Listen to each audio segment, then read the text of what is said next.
And given my administration's relentless pursuit of al-Qaeda's leadership, there is no justification beyond politics for Congress to prevent us from closing a facility that should have never been opened.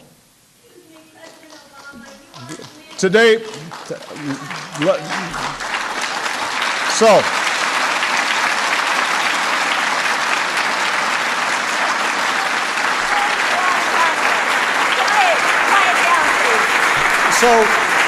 let me finish, ma'am.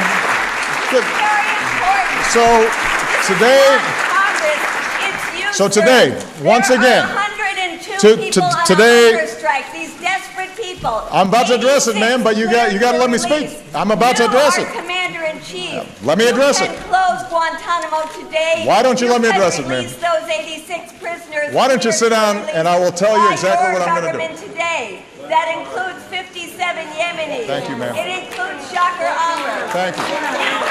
Thank you. Ma'am, thank you. You should let me finish my sentence. Today, I once again call on Congress to lift the restrictions on detainee transfers from Gitmo. I have asked the Department of Defense to designate a site in the United States where we can hold military commissions.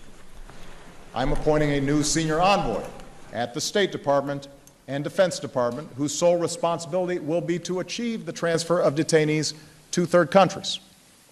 I am lifting the moratorium on detainee transfers to Yemen so we can review them on a case-by-case basis. To the greatest extent possible, we will transfer detainees who have been cleared to go to other countries. Where appropriate, we will bring terrorists to justice in our courts and our military justice system. And we will insist that judicial review be available for every detainee. Now, ma'am, let me finish. Let me finish, ma'am. This is part of free speech, is you being able to speak, but also you listening, and me being able to speak. All right? Thank you.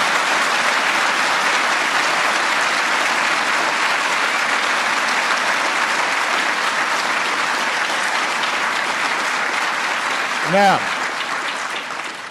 even after we take these steps, one issue will remain, which is how to deal with those Gitmo detainees who we know have participated in dangerous plots or attacks, but who cannot be prosecuted, for example, because the evidence against them has been compromised or is inadmissible in a court of law. But once we commit to a process of closing Gitmo, I am confident that this legacy problem can be resolved, consistent with our commitment to the rule of law. And I know the politics are hard,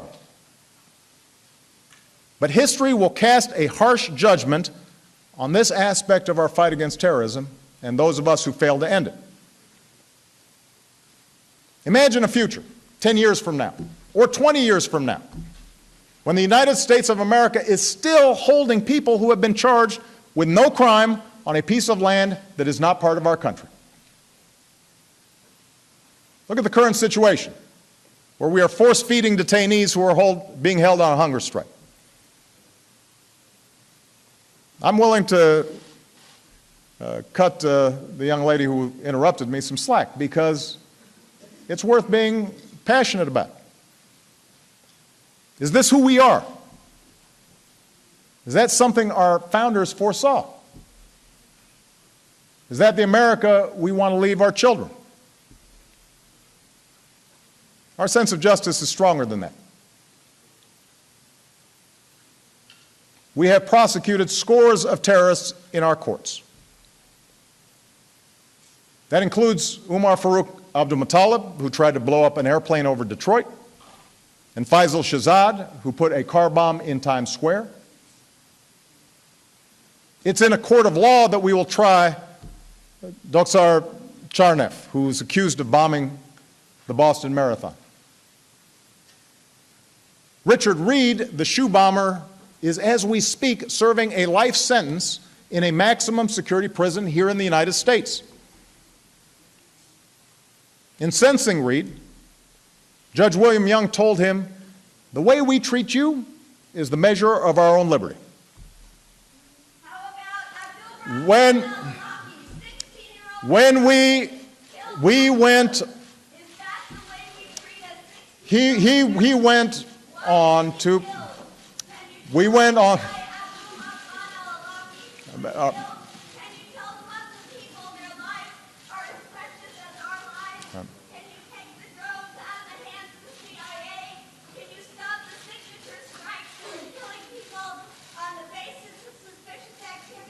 we're addressing that, ma'am.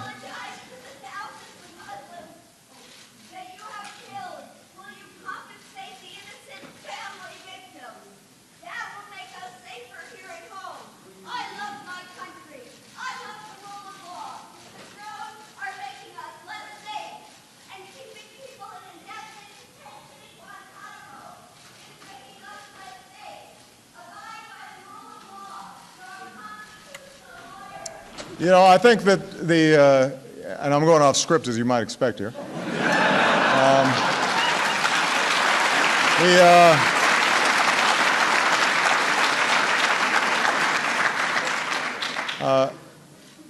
The voice of that woman is worth paying attention to. Obviously, I do not agree with much of what she said. And obviously, she wasn't listening to me in much of what I said. But these are tough issues. And the suggestion that we can gloss over them is wrong. You know, when that judge sentenced Mr. Reed, the shoe bomber, he went on to point to the American flag that flew in the courtroom. That flag, he said, will fly there long after this is all forgotten. That flag still stands for freedom. So, America, we face down dangers far greater than Al-Qaeda. By staying true to the values of our founding, and by using our constitutional compass, we have overcome slavery and civil war and fascism and communism. In just these last few years as president, I've watched the American people bounce back from painful recession, mass shootings, natural disasters like the recent tornadoes that devastated Oklahoma. These events were heartbreaking. They shook our communities to the core. But because of the resilience of the American people, these events could not come close to breaking us.